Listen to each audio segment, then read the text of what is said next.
Hi everybody, and thank you for joining us again on Staying Kingdom Minded. So if you hear kids in the background, that's because I am a mother. Yay! And trying to find a perfect time to film where everybody is completely quiet is next to impossible. So please bear with me. So today on Staying Kingdom Minded, we are going to talk about how we use our voice. I thought that was pretty fitting, seeing how we've started this YouTube channel and we're trying to help others grow on their journey and their walk with God. And so I thought maybe we could talk a little bit about how the Bible gives us examples of people using their voice. So the first topic, as I reference my notes, is Moses. He used his voice to tell Pharaoh, not once, but repeatedly, to let God's people go. And we know the story there ends with Pharaoh letting God's people go. So Moses chose to use his voice. God blessed it, and it came to pass. The next topic that I wanted to talk about was David. So David and Goliath, we all know the story. He used his voice to step up and tell Saul that he would fight Goliath. And he proceeds to say, not only will he fight him, but he will take him down. And as we all know, Goliath came down and they had their victory. All because David chose to speak up and use his voice. In the book of Samuel, we read about Hannah.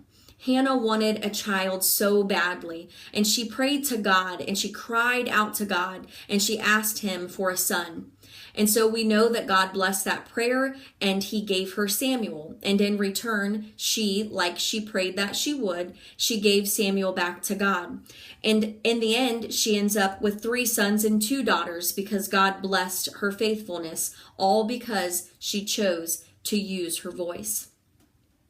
The story of Balaam and Balak in the book of Numbers. King Balak sent for Balaam. He wanted him to do something, but Balaam told him that he would come, but he could only speak what God would have him to speak. So you can imagine when a king asks you to do something, you would really feel pretty inclined to do it, someone in a position of power and authority. But Balaam continued and persisted to only use his voice the way that God had him to do so.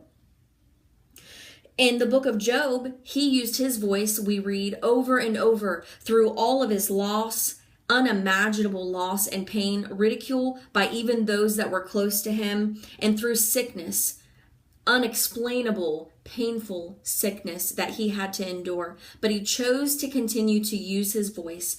Though God slay me, yet I will trust him. That's how he used his voice. So today, ask yourself, how am I using my voice? Am I trying to build people up, or am I tearing people down? Sometimes we do these things without even thinking about it. So I would say to you to remember that the book of Proverbs in the 18th chapter in the 21 verse says the tongue can bring death or life. Those who love to talk will reap the consequences. So what are you using your voice for? Are you trying to build people up, or are you maybe not even realizing it, but tearing people down? Proverbs chapter 15 and verse 4 says, gentle words are a tree of life, a deceitful tongue crushes the spirit. Let's use gentle words. Let's come from a place of love. Love doesn't mean we just have to accept everything that comes our way, even though it's unbiblical or it's not what God would want. Come from a position of love. Come from a prayerful position and see if you're not well received. And if you're not, just like the Bible says, dust off your feet and keep on going, because you have to continue to pick up your cross daily for the Lord and keep pressing through. Are you going to use your voice to witness to people? I think I am. Are you going to use your voice to share your testimony? I hope I do. Are you going to use your voice to invite people to church? Sure I am. We can use our voice to comfort those who are hurting, or we can choose to use our voice in a negative way. So today I would just say to remember to use your voice to uplift the kingdom. We here at Staying Kingdom Minded would love to have you subscribe to our channel and support us and grow with us along our journey. If you haven't already, please do, and give this video a thumbs up, and feel free to share it on any other social media. Thank you so much and have a blessed day.